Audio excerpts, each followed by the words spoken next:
حجت خدا۔ بسم اللہ الرحمن الرحیم۔ اللہم کل ولیک الحجت ابن الحسن صلواتک علیہ وعلی آبائی فی ھذا الساعۃ وفی کل ساعۃ من ساعۃ اللیل والنہار ولیا وحافظا وقائدا وناصرا ودلیلا معینا حتی تسکنہ وارزقہ من وتمتع فیہا طویلا۔ دعا گو مالک کائنات، یہ پرسہ، یہ نیاز، یہ مجلس کا تمام اپنی بارگاہ میں قبول و منظور فرمائے۔ بانیان کے بچوں کی زندگی دراز فرمائے، ان سب کو رزق وسیع عطا فرمائے۔ آپ سب کا اس مجلس میں چل کے آیا عبادت میں شمار فرمائے۔ ہمارے بارے میں لائل ولایت امام مہدی برحق کا ظہور فرمائے۔ اللہم صلی علی محمد وآلہ۔ میرے علی کو موالی سلام کرتے ہیں۔ آج کی مجلس کا آغاز مولا علی کے نام سے کر رہا ہوں۔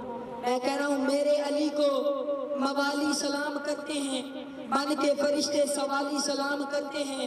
جو علی کا ذکر نہیں کرتا بے شک نہ کرے، میرے علی کو صرف حلالی سلام کرتے ہیں۔ علی نال مقابلے کرنا ہے کدی سید رسول قسم کے ناس۔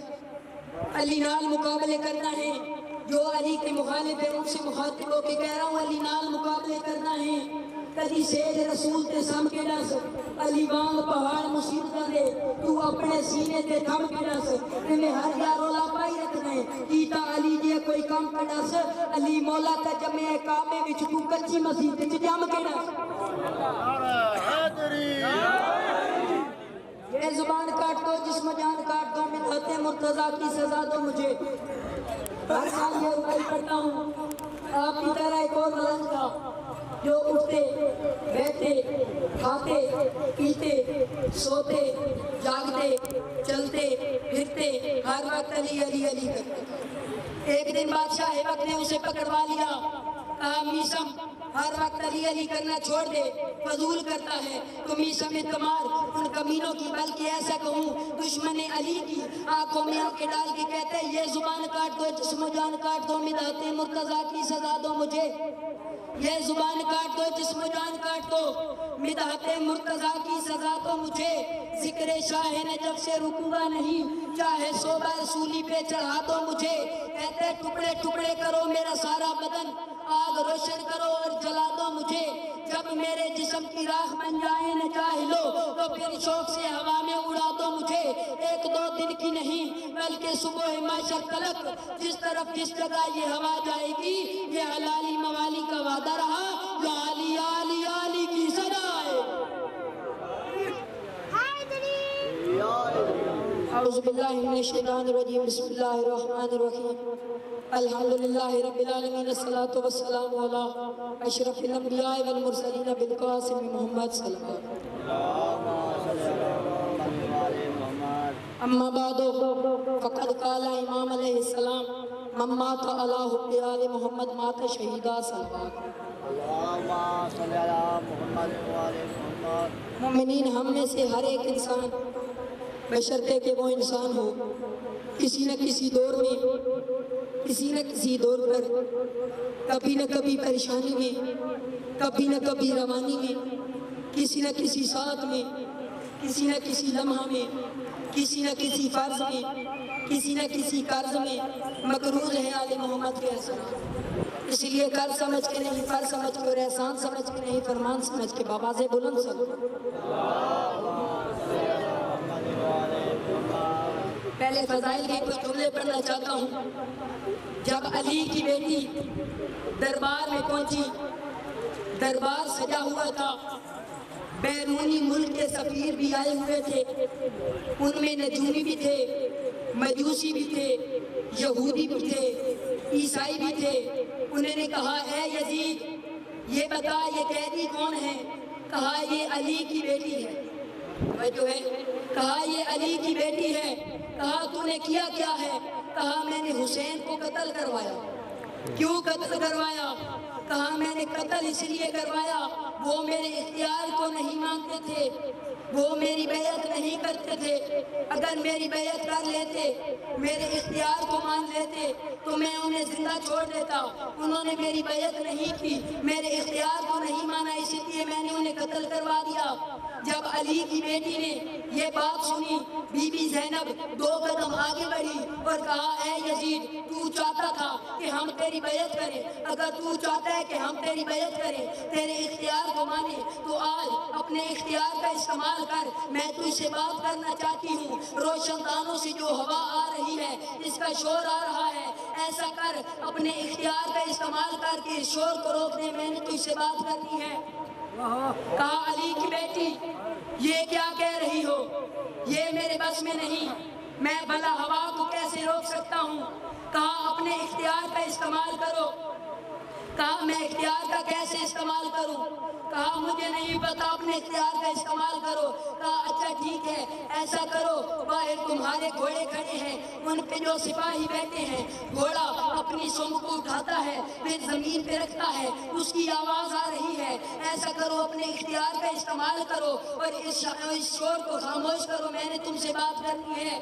کہا علی کی بیٹی یہ کیسے سوال کر رہی ہو، میں کیسے اپنے اختیار کا استعمال کر سکتا ہوں؟ علی کی بیٹی نے علی کی زبان میں، عباس کے لہجے میں 4 قدم آگے بڑھی اور کہا اے یزید، جب تیرے گھوڑے تیرے اختیار میں نہیں، جب تیرا محل تیرے اختیار میں نہیں، جب یہ ہوا تیرے اختیار میں نہیں، تو ہم تیرا اختیار کیسے مان لیں؟ نہیں، جب یہ ہوا تیرے اختیار میں نہیں، تو ہم تیرا اختیار کیسے مان لیں؟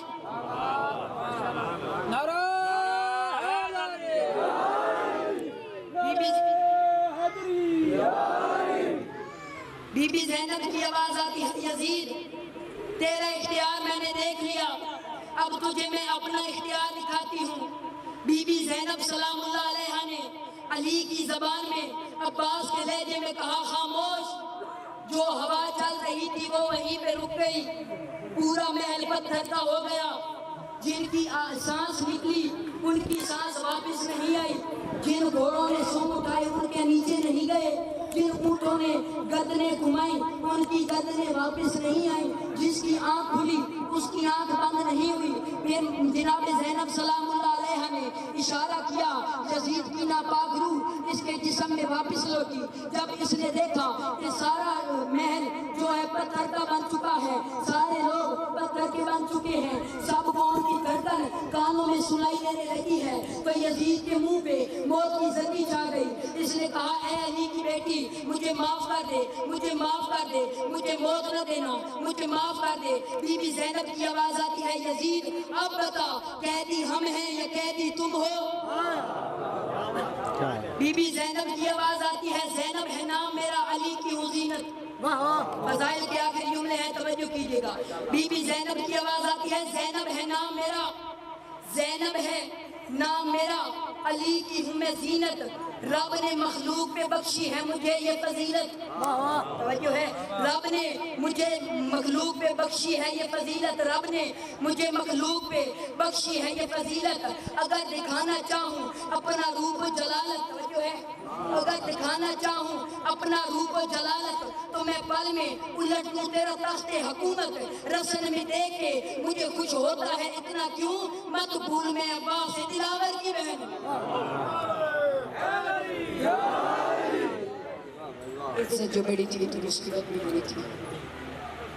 زاداروں مصائب شروع کرنے سے پہلے ایک جملہ پڑھتا ہوں، اے مومن مرد آباد رمی تیرے کیتے گال روانے، اے مومن مرد آباد رمی تیرے کیتے گال روانے، یا نال خلوص دے آیا کر یا وچ مجلس دے آنے، کیوں بتا پاسے نال سجاد ہوگی خودے ہس کے زخم دکھانے، یا سین دے ہنشان کچھ وال کھلے دوبارہ وال کھلانے۔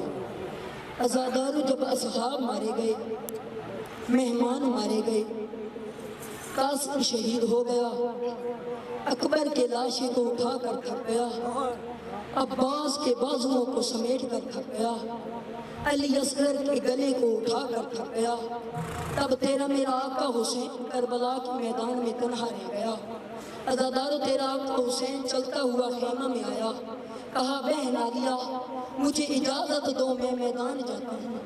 عزادارو جناب حسین نے تیاری کی، میدان کی طرف روانہ ہوئے، جب دریا کا کنارہ صاف کیا، بہت سے دشمنوں کو واصل جہنم کیا، عزادارو اچانک جناب حسین کے دائیں بازو کی طرف سے آواز آئی، حسین بیٹا میں تیرے قتل کی جگہ اپنے بالوں سے صاف کر رہی، اجرکم اللہ، میں تیرے قتل کی جگہ اپنے بالوں سے صاف کر رہی ہوں۔